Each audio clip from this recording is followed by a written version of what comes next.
18তম শিক্ষক নিবন্ধনের ই-সার্টিফিকেট বা ই-সনদ যেটা আছে সেটা ডাউনলোড করার সম্পর্কিত কিছু বিজ্ঞপ্তি এনটিআরসিতে প্রকাশ করছে। সো আপনি এনটিআরসি এর ওয়েবসাইট থেকে এই ই-সার্টিফিকেট ডাউনলোড করতে পারবেন। সেখান থেকে 18তম নিবন্ধন সিলেক্ট করে তার ইউজার আইডি এবং পাসওয়ার্ড দিয়ে, মানে আপনার যে ইউজার আইডি এবং পাসওয়ার্ড সেটা আপনার ফোনে মেসেজ দিছে সেটার মাধ্যমে আপনি ডাউনলোড করতে পারবেন। এখন এটা তারা বলতেছে যে আপনি একবারের বেশি ডাউনলোড করতে পারবেন না। এনটিআরসির ওয়েবসাইটে যদি আপনি প্রবেশ করেন, এখানে দেখেন এনটিআরসির ওয়েবসাইটে চূড়ান্তভাবে উত্তীর্ণ প্রার্থীদের প্রত্যয়নপত্র সম্পর্কিত একটা আম বিজ্ঞপ্তি তারা দিয়েছে, নোটিশ দিয়েছে। এই নোটিশটা আপনি ডাউনলোড করার পর পিডিএফ এখানে দেখেন তাদের বিজ্ঞপ্তিতে স্পষ্ট করে বলা আছে যে আপনি এই যে ডাউনলোড ই-সার্টিফিকেট সেটা একবারের বেশি আপনি ডাউনলোড করতে পারবেন না। একবারে বেশি ডাউনলোড করলে আপনার তার জন্য নতুন করে ফি দিতে হবে। সো এই ফিটা কিভাবে দিবেন সেটা এখনো পর্যন্ত নির্ধারণ করা হয় নাই। কিভাবে ডাউনলোড করবেন এবং টাকা পে করবেন সেটা নিয়ে পরবর্তীতে তারা আরও একটা নোটিশ দিবে। তো এখানে সেজন্য তারা স্পষ্ট করে বলছে যে আপনার যেই অনলাইন থেকে যেই আপনার প্রত্যয়নপত্র বা ই-সার্টিফিকেট যেটা নিবেন এবং আপনার ফিজিক্যাল যে সার্টিফিকেট তাদের এখান থেকে নিয়ে আসবেন সরাসরি। তো এইগুলো একদম খুব আপনার যত্ন করে রেখে দিবেন। এবং তাদের এখানে আরেকটা বলা আছে যে অনেকেরই প্রত্যয়নপত্রে কিন্তু ভুল হচ্ছে, যে তাদের হয়তো নিজের নাম ভুল হইতেছে বা পিতার নাম, মাতার নাম কিংবা ঠিকানা, অনেক ক্ষেত্রে জন্ম তারিখও ভুল হইতেছে। তো এই যেই ভুলগুলো সংশোধন করার জন্যই এই নতুন নোটিশটা আসলে মূলত দেওয়া হচ্ছে। তো এইটার জন্য তারা একটা আপনার ফরম্যাট দিয়েছে যে কিভাবে আপনি আবেদন করবেন। এই একটা আবেদনের ফরম্যাট।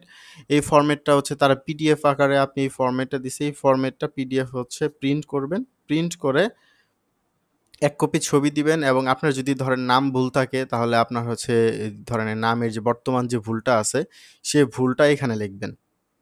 আর সঠিকটা এখানে লিখবেন একবার বাংলায় এবং একবার ইংরেজিতে। এখানে আপনার জেলার নাম লিখবেন। আর এখানে আপনার দেওয়াই আছে আবেদনকারী আপনার নাম, পিতামাতা, নিবন্ধন পরীক্ষার নাম্বার, সাল, রোল নাম্বার এবং রেজিস্ট্রেশন নাম্বার সব এখানে দিতে হবে। তো এভাবে দেওয়ার পর আপনার স্বাক্ষর এবং ঠিকানা দেওয়ার পরে এখানে আপনি কি যে কাগজপত্র দিবেন সেই কাগজপত্রগুলো এখানে লিস্ট করে দেওয়া আছে।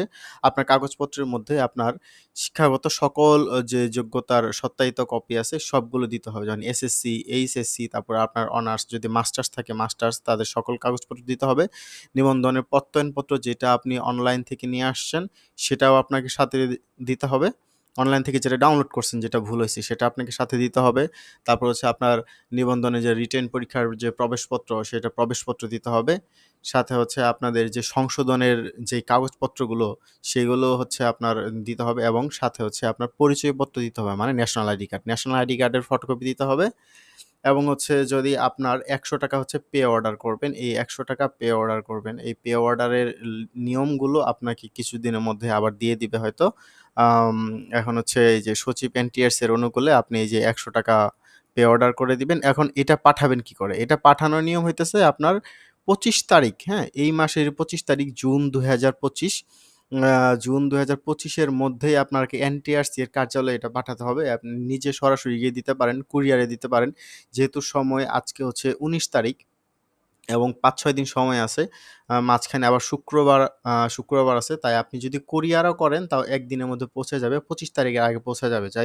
যত দ্রুত সম্ভব আপনি এটা কুরিয়ারের মাধ্যমে করতে পারেন। আর আপনি যদি আশেপাশে থাকেন তাহলে সশরীরে গিয়ে দিতে পারলে সবচাইতে ভালো হয়।